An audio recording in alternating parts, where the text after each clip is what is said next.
Tahu gak kamu, kalau kadang bos yang paling ramah justru yang paling berbahaya. Jadi, ada seorang penipu yang berhasil memeras dua boyband terbesar di dunia yang namanya Lou Pearlman.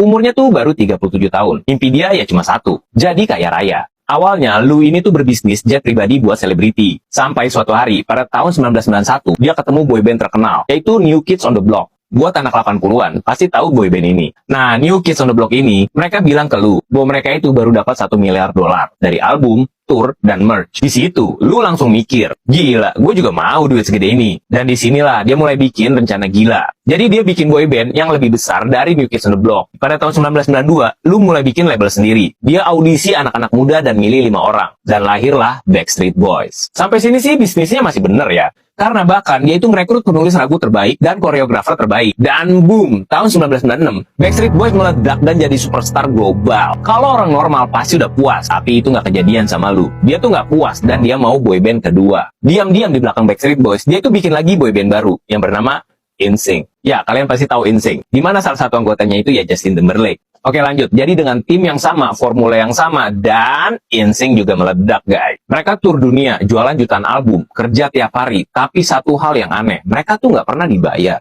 Sampai akhirnya, Lou undang mereka makan malam. Pembagian bayaran nih, mereka berharap jutaan dolar dong. Tapi ketika cek dibuka, masing-masing anggota tuh cuma dapat $10.000 guys. Jadi setelah 2 tahun mereka kerja nonstop, hitungannya berarti cuma $5.000 setahun. Dimana itu lebih kecil dari gaji minimum UMR di sana. Sementara si Lou, dia itu bayar dirinya sendiri $10 juta per tahun. Dari kerja kerasnya boyband-boyband itu. Pengacara boyband itu ngeliat kontraknya dan bilang ini tuh kontrak terburuk yang pernah saya lihat. Jadi, Lou itu seperti member keenamnya boyband NSYNC. Dan lebih parah lagi, jet pribadi, makan malam mewah, liburan, rumah, yang katanya gratisan dari Lou, sebenarnya diambil dari uang mereka sendiri guys. Nah, di momen itu kebohongan Lou mulai pecah. Dan Backstreet Boys juga mulai sadar bahwa mereka itu cuma dibayar $12.000 per tahun. Sementara si Lou ngantongin puluhan juta dari Backstreet Boys. Pokoknya segalanya makin kacau. Dan ketika kedua grup ini tanpa sengaja ketemu di sebuah acara tahun 1998, mereka sadar bahwa mereka sebenarnya itu nggak pernah saling benci. Jadi rivalitas antara Backstreet Boys dan NSYNC selama ini cuma rekayasanya si Lou. Jadi si Lou itu sengaja ngadu domba mereka, biar mereka itu tuh nggak saling ngobrol tentang kontrak. Supaya si Lou bisa terus nipu dua-duanya. Dan lebih gilanya lagi, kasus penipuan boyband ini tuh cuma baru bagian permukaannya doang. Karena di belakang layar, Lou juga jalankan skema Ponzi yang menipu investor sampai 300 juta.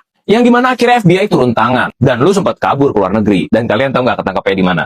Ketangkapnya itu di Indonesia guys. Dia itu ketangkap di Bali. Dan akhirnya Lou itu dijatuhin hukuman 25 tahun penjara. Dan setelah 8 tahun dia meninggal di penjara karena masalah jantung. Dan ya ada banyak tuduhan lain sih soal kelakuannya dengan boyband yang dia kelola. Tapi itu cerita lain. Nah jadi pelajaran buat kalian. Kalian mendingan cek deh kontrak kerja kalian gimana. Jangan sampai ketipu kayak dua boyband